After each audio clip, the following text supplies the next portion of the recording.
Hello दोस्तों, solution by PJ में आप सबका स्वागत है। आज मैं आप लोगों के लिए लेके आ गई हूँ मिसलेनियस के टॉप 10 प्रश्न, जो कि आपको हर सप्ताह के सैटरडे दिन को लाया जाता है। और ये सेशन भी आपके लिए काफ़ी महत्वपूर्ण होता है, क्योंकि इसमें आपका समझिए रिवीजन क्लास होता है। तो चलिए मिसलेनियस का टॉप 10 प्रश्न में देखते हैं आज क्या है कुछ खास। और आप लोग से रिक्वेस्ट है, इस चैनल को सब्सक्राइब कीजिए, शेयर कीजिए, लाइक कीजिए। आने वाले नोटिफिकेशन के लिए आप लोग बेल आइकन पे भी क्लिक कर लीजिए। और इस चैनल से ज़रूर जुड़िए, आपके किसी भी एग्जाम के लिए बहुत ही हेल्पफुल होगा। तो आइए अब स्टार्ट करते हैं आज का पहला क्वेश्चन। हमारा पहला क्वेश्चन है, सूर्य के सबसे नजदीक की अवस्था कब होती है? यानी जो सूर्य के सबसे नजदीक की अवस्था होती है वो पहले जानिए कि कहलाती क्या है। एक क्वेश्चन और अगर आपसे पूछ ले कि सूर्य के सबसे नजदीक की अवस्था क्या कहलाती है, उपसौर कहलाती है या अपसौर कहलाती है? तो जब बात करेगा सबसे नजदीक की अवस्था तो ये उपसौर होता है, ठीक। और जब रहेगा कि सूर्य के सबसे ज्यादा दूर की अवस्था तो ये क्या होगा, ये हो जाता है अपसौर। थोड़ा सा का अंतर है लेकिन कंफ्यूज नहीं होता है, दूर में अप और नजदीक में उप, ये ध्यान में रखना है। और यहाँ आपसे डेट पूछा है, तो सूर्य के सबसे नजदीक की अवस्था जो होती है वो 3 जनवरी को होती है, और जो दूर की अवस्था होती है वो 4 जुलाई को होती है। तो दूर का भी पूछ सकता है या आपसे पूछ सकता है अपसौर का डेट क्या होता है, तो 4 जुलाई। 88 दिन ऑप्शन में है, तो 88 दिन आपको पता है कि बुध जो ग्रह है वो सूर्य की परिक्रमा सबसे कम समय में करता है। तो कौन ग्रह, तो बुध ग्रह। आप लोग को पता है कि जो बुध ग्रह है वो क्या करता है, सबसे कम समय में, कम दिन में क्या कर लेता है, सूर्य की परिक्रमा कर लेता है। कितने, 88 दिन में। और अगर आपसे पूछ ले कि अंतरिक्ष में कितने तारामंडल है कुल, तो कितने हैं, तो 89 हैं अभी। तो ये आपको ध्यान में रख लेना। अब आइए क्वेश्चन नंबर 2 पे, जिसके बाहर तारे आंतरिक मृत्यु को ग्रसित होते हैं वह सीमा क्या कहलाती है? ये आपसे पूछा गया है कि वह सीमा क्या कहलाती है। तो वो सीमा क्या कहलाती है, वो सीमा कहलाती है चंद्रशेखर सीमा। और ये काफी बार पूछा गया है, इसलिए आपके इम्पोर्टेंट बनेगा ही। और देखिए ऑप्शन ए में है कृष्ण छिद्र। तो पहले तो जानिए इसका और भी नाम होता है, कृष्ण छिद्र लिख दे, या फिर कृष्ण बीबर लिख दे, या फिर ब्लैक होल लिख दे। सोच लीजिए एक ही चीज का कितना नाम है, ब्लैक होल लिख दे। ये तीनों एक ही चीज है और एक ही का नाम है। और इससे क्या प्रश्न बनता है, आपसे पूछ लेगा कि तारों के कारण घटित आकाशीय परिघटना क्या है? आकाशीय परिघटना है कौन, तो कृष्ण छिद्र। ये ध्यान में आप लोग को रख लेना। सीवी रिमन, तो अगर आपसे पूछे कि कृष्ण छिद्र का, यानी कि सीवी रिमन जो थे ये कृष्ण छिद्र का सिद्धांत को क्या किए थे, प्रतिपादित किए थे। तो कृष्ण छिद्र का सिद्धांत को प्रतिपादित कहिए या प्रतिपादक कौन हो जाएंगे, तो सीवी रमन हो जाएंगे। और अगर आपसे क्वेश्चन पूछे कि हमारा सौर मंडल किस गैलेक्सी में है, सौर मंडल किस गैलेक्सी में है, तो किस गैलेक्सी में है, तो एरावत पथ गैलेक्सी में है। तो ये कुछ ज्योग्राफी के थे 2 प्रश्न, चूंकि मिसलेनियस है तो आपको इसमें सारे सब्जेक्ट का कोशिश करती हूँ टॉप 10 में शामिल करने का। अब आइए क्वेश्चन नंबर 3 पे। और 3 पे क्या क्या जान सकते हैं, ये हम लोग जानते हैं कि प्रधानमंत्री से संबंधित प्रश्न है। किससे संबंधित प्रश्न है, तो प्रधानमंत्री से संबंधित। क्वेश्चन क्या है, प्रधानमंत्री को शपथ कौन दिलाता है, ये आपसे पूछ लिया गया है। तो शपथ कौन दिलाता है, तो राष्ट्रपति दिलाते हैं। और प्रधानमंत्री से क्या प्रश्न बन जाता है, तो प्रधानमंत्री से और क्या जान सकते हैं, तो सबसे पहले तो जान कि अगर आपसे पूछ दे कि मंत्रिमंडल की बैठक की अध्यक्षता कौन करता है, पूछा हुआ क्वेश्चन है, तो मंत्रिमंडल की बैठक की अध्यक्षता कौन करता है? तो ये कौन करते हैं? प्रधानमंत्री जी करते हैं। और क्या क्वेश्चन पूछे? नीति आयोग का, आप लोग जानते ही होंगे नीति आयोग, और हम बहुत बार बताए भी हैं कि नीति आयोग का पदेन अध्यक्ष कौन होता है? नीति आयोग का पदेन अध्यक्ष कौन होता है? तो ये कौन होता है? तो ये होता है प्रधानमंत्री ही हो जाता है। अगर आपसे पूछे कि राष्ट्रपति किसका सलाह पर लोकसभा को भंग करता है, तो एक पॉइंट आप लोग यहाँ नोट डाउन कर सकते हैं कि राष्ट्रपति प्रधानमंत्री, पीएम शॉर्ट में लिख लेते हैं, पीएम और उसका मंत्री मंडल के सलाह पर क्या करता है? लोकसभा को भंग करता है। ये पॉइंट इम्पोर्टेंट है, आप लोग से रिक्वेस्ट है नोट डाउन साथ ही साथ करते जाइएगा, ताकि आपके पास भी सारे विषय का नोट्स तैयार हो जाए और इम्पोर्टेंट प्रश्नों का भी कलेक्शन तैयार हो जाए। ठीक है, तो ये क्या करता है? राष्ट्रपति, पीएम और उसका मंत्रिमंडल के सलाह पर लोकसभा को भंग करता है। बाकी आप लोग जानते हैं कि भारत के प्रथम प्रधानमंत्री कौन थे, तो ये सब आपको बताने की चीज़ नहीं है, बहुत बार आप लोग को बता चुके। और जहाँ तक रहे अनुच्छेद, तो आप लोग बताइएगा कि प्रधानमंत्री का किस अनुच्छेद से संबंधित है, कमेंट सेक्शन में आप लोग जवाब दीजिएगा। ठीक है, अब आइए क्वेश्चन नंबर 4 पे, और 4 पे क्या आ गया है? हमारा इकोनॉमिक्स का क्वेश्चन आ गया है। तो अर्थशास्त्र धन का विज्ञान है, ये किसने कहा था? ये आपसे क्वेश्चन पूछ लिया गया। तो अर्थशास्त्र धन का विज्ञान है, किसने कहा है? ये कहा है एडम स्मिथ। वही एडम स्मिथ जिनको क्या है? अर्थशास्त्र का जनक कहा जाता है। तो अर्थशास्त्र का अगर जनक पूछ ले कि किसे कहा जाता है, तो ये किसे कहा जाता है? एडम स्मिथ को। और इनका एक पुस्तक है जो काफी फेमस है, वो बार बार पूछा जा, तो कौन सा पुस्तक? द वेल्थ ऑफ नेशन पुस्तक। ठीक, और इनका है तो एडम स्मिथ का ही है। कौटिल्य की बात करें तो कौटिल्य किस पुस्तक के लेखक हैं? तो अर्थशास्त्र पुस्तक के लेखक हैं। अर्थशास्त्र पुस्तक के लेखक कौन है? तो कौटिल्य है, आप लोग को पता है।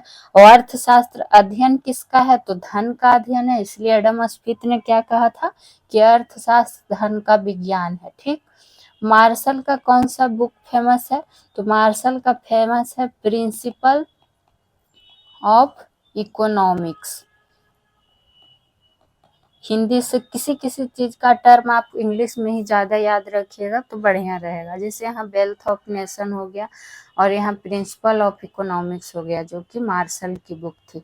तो ये था क्वेश्चन नंबर 4 हमारा इकोनॉमिक्स का।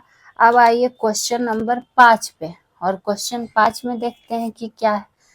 मिस्र का सबसे विशाल पिरामिड कहाँ है?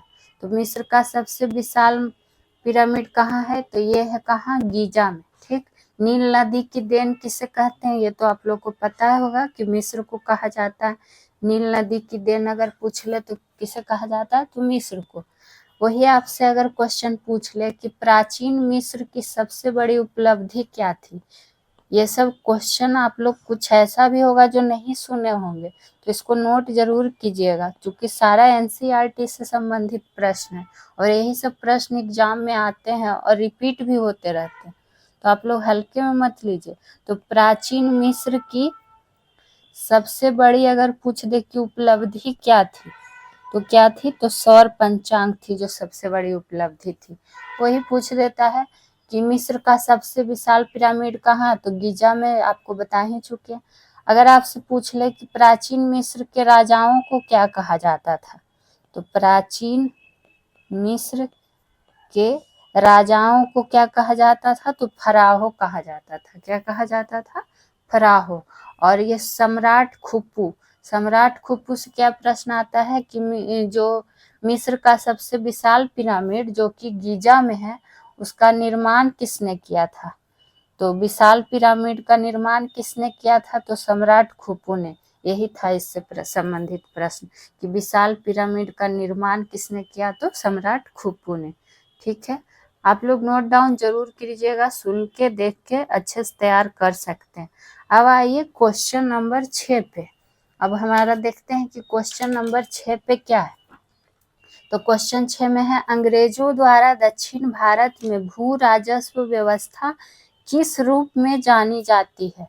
तो ये भू राजस्व व्यवस्था जो थी दक्षिण भारत में, ये रैयतबाड़ी बंदोबस्त के रूप में जानी जाती है।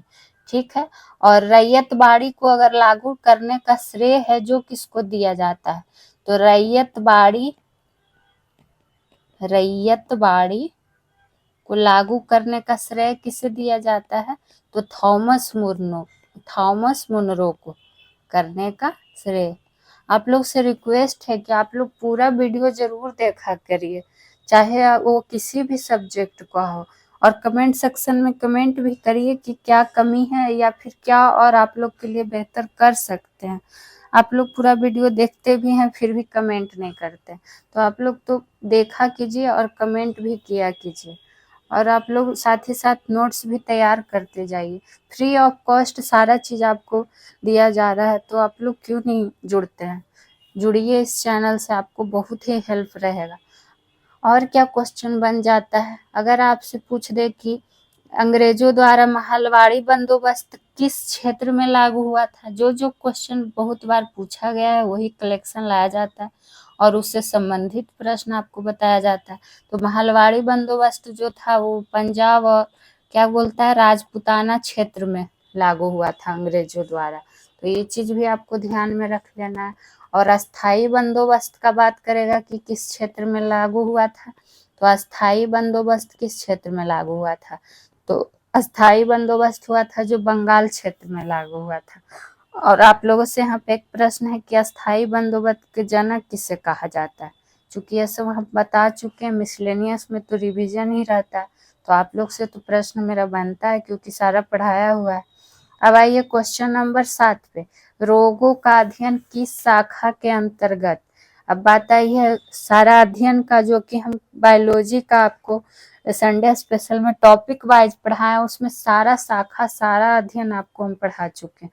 फिर आपको कोशिका भी पूर्ण रूप से पढ़ाया गया, तो आप लोग जाके वीडियो देखा कीजिए। तो रोगों का अध्ययन किस शाखा के अंतर्गत आता है? ये आता है आपका पैथोलॉजी का अंतर्गत। उसी तरह ओशनोग्राफी किससे संबंधित है? तो ओशनोग्राफी समुद्र से संबंधित है, यानी किस शाखा से? तो समुद्र किस शाखा से? तो ओशनोग्राफी के अंतर्गत। हिस्टोलॉजी में किसका अध्ययन होता है? इस हिस्टोलॉजी में ऊतक का अध्ययन होता है। और डायप्सन से क्या होता है? तो डायप्सन से होता है ओजोन परत की मोटाई मापने की इकाई हो जाती है, ये आप लोग को पता होगा। ठीक है, अब आइए क्वेश्चन नंबर 8 पे, प्रसिद्ध राजनेता सुशील मोदी किस राज्य के पूर्व उप मुख्यमंत्री थे जिनका क्या हुआ, हाल ही में निधन हो गया?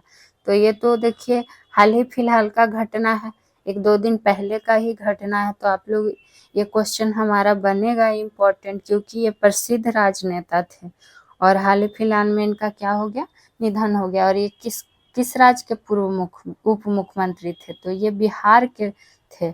और क्या बोलता है इनका उम्र कितना? तो 72 वर्ष की उम्र में इनका निधन हुआ। और किस कारण से हुआ? तो कैंसर के कारण। और ये भारतीय जनता पार्टी से बिलोंग करते थे और अच्छा खासा मजबूत नाम था, मजबूत आधार था इनका इस पार्टी में, इसलिए ये आपके लिए बन सकता है ये इम्पोर्टेंट ये क्वेश्चन, चूंकि बिहार से भी संबंधित हो गया और करंट से भी जुड़ गया। अब आइए क्वेश्चन नंबर 9 पे, तो क्वेश्चन नंबर 9 में क्या है, गोवा मिलान करने वाला है, तो इसमें जानते हैं कुछ ईस्वी हैं जो महत्वपूर्ण है। तो गोवा की आज़ादी जो किस ईस्वी से संबंधित है? तो गोवा की आज़ादी है जो 1961 से संबंधित है। पूना समझौता कब हुआ था? तो 1932 में, 24 सितंबर 1932 में। क्रिप्स मिशन का आगमन कब हुआ था? तो 1942 में। और आज़ाद हिंद फौज स्थापना कब हुआ था? तो 1943 में। और ये सब बहुत ही इम्पोर्टेंट ईस्वी हैं, तो इसलिए इसको आप लोग जरूर नोट कीजिए। तो हमारा पहला का क्या हो जाएगा, गोवा की आज़ादी, तो एक का बी हो जाएगा। दूसरा पूना समझौता जो कि ऑप्शन सी हो जाएगा 1932। और तीसरा क्या हो जाएगा, क्रिप्स मिशन आगमन जो कि 1942, तो डी हो जाएगा। और चौथा 1943 जो कि ऑप्शन ए आज़ाद हिंद फौज का स्थापना हुआ था। ठीक है, अब आइए आज का टॉप 10 में 10वां प्रश्न और अंतिम प्रश्न पर कि क्या है, वित्त वर्ष 2024 में कौन सा देश भारत का सबसे बड़ा व्यापारिक भागीदार बन गया है। यानी कि जो 2024 में वित्त वर्ष में कौन सा देश है जो भारत का सबसे बड़ा व्यापारिक भागीदार बन गया। और ये करेंट अफेयर की दृष्टि से बनेगा इम्पोर्टेंट। तो ये कौन सा देश है, तो ये है चाइना। और किसको पछाड़ के बना है, तो ये अमेरिका को पछाड़ के बन चुका है 2023-24 में भारत का सबसे बड़ा व्यापारिक भागीदार। तो इसलिए इसको ध्यान में रखिएगा। अगर चाइना से पूछ ले कि चाइना की राजधानी कहाँ है, चीन की राजधानी कहाँ है, तो चूंकि जो देश चर्चा में बराबर है उसका तो हमें ध्यान रखना ही पड़ेगा, तो बीजिंग है। अगर चीन का राष्ट्रपति पूछ दे कि वर्तमान में कौन है, तो शी जिनपिंग है। शी जिनपिंग हैं जो यहाँ के राष्ट्रपति हैं। और आधिकारिक भाषा यहाँ का क्या है, देखिए ये बहुत कम लोगों को पता होगा, तो मंदारिन है। क्या कौन सी भाषा है, मंदारिन है। अब मुद्रा क्या है चीन की, तो युआन है। तो ये चीन से कुछ संबंधित बेसिक जानकारी था। तो आज के लिए टॉप 10 प्रश्न यहीं पे समाप्त होता है मिसलेनियस का। फिर से मिलेंगे किसी और विषय का टॉप 10 प्रश्नों का कलेक्शन लेके। तो आप लोग इस चैनल से ज़रूर जुड़िए, चैनल को सब्सक्राइब कीजिए, शेयर कीजिए, लाइक कीजिए।